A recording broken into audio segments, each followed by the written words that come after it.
Lalaking bako operator sa Quezon, Bukidnon, patay human nga gipusil samtang gatrabaho. Gitudlong hinungdan sa krimen, posibleng may kalambigitan sa trabaho sa biktima.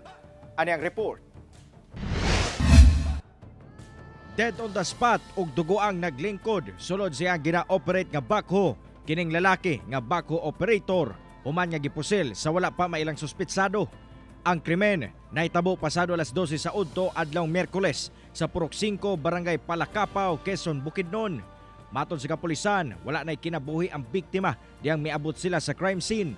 Nakahiagom ang biktima og duha ka samad pinusilan sa iyang walang kamot og usa sa iyang ulo. Medyo awa og mingaw kini nga dapit kay medyo sudunon kini sir og ongoing kini ang farm to market road nga construction.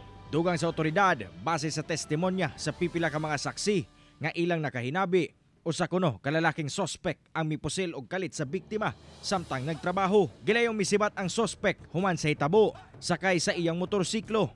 Adunay duha ka mga persons of interest nga ginasubay ang kapulisan. Natay possible nga lead karon sir is possible nga job related kini ang atong sir atong ginatutukan niya sa investigasyon o possible sad ang atong duha ka person of interest is naaragyapon sa iyang gitrabahoan.